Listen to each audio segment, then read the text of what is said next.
করেছিল আমাকে 2022 সালে। ওই বাঘ 201 জনকে খেয়েছে, ম্যানিটারি হয়ে গেছে, বয়স হয়ে গেছে হরিণ। আপনারা অনেকের জীবন কাহিনী শুনেছেন, কিন্তু এই দাদাভাইয়ের জীবন কাহিনী শুনুন, যে মৃত্যুর হাত থেকে ফিরে এসেছে, আগের সঙ্গে লড়াই করে আজ আবার আমাদের সামনে এসে সে কিছু কথা বলছে। সে কিভাবে ফিরল সেই কাহিনী তার মুখ থেকে শুনুন। আমরা হচ্ছে 5 জন করে মাছ ধরতে যাই সুন্দরবনে। 8 দিনের জন্য বাড়ির থেকে বেরিয়ে যাই। আমার নাম আশিস দাস, আমার বাড়ি বালি বিজয়নগর, থানা গোসাবা। 8 দিনের জন্য বেরিয়ে গেছি মাছ ধরতে। 7 দিনের দিন সন্ধ্যের সময় আকাশে বিশাল বড় একটা মেঘ হয়েছে।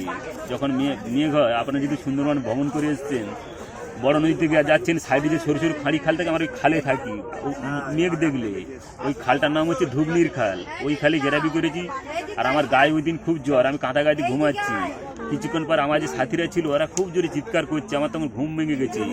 আমি শুধু মুখ থেকে কাঁথা সরিয়েছি, সরিয়ে দেখি না বাঘ দাঁড়িয়ে আছে, বাঘের নিচে আমি শুয়ে আছি। ধরে ফেলেছি পাঁজা করে, বলেছি মা গো বাঁচাও, কামড় মাঝে ফেটে গেছে জ্ঞানারা। আমি তো জানি আমাকে নিয়ে চলে গেছে। 8 মাস আমি কিছুই জানি না, আমার কিভাবে নিয়ে এসছে না নিয়ে এসছে আমি কিছুই জানি না। 8 মাস পরে শুনলাম আমার যে সঙ্গীরা ছিল, সাথীরা, ওরা মারধর করে বাঘকে নৌকার থেকে নামিয়েছে। নামিয়ে আমাদের বালি বিজয়নগরে ফোন করেছে। আমাদের বালি বিজয়নগরের বন দপ্তরের অফিস আছে, বিদ্যা ফরেস্ট টাইগার অফিস। সঙ্গে সঙ্গে এলাকার মানুষ খবর দিয়েছে অফিসে, দিতে বন দপ্তর আমাকে ওখান থেকে তুলে নিয়ে এসছে। এটুকু করেছে ম্যাম। আমার বাবার জমি জায়গা ছিল সব বিক্রি করেছে প্রাইভেট করতে গিয়ে। দাওয়া বাইপাসে Atindra Medicare, doctor N K পোদ্দারের ওখানে।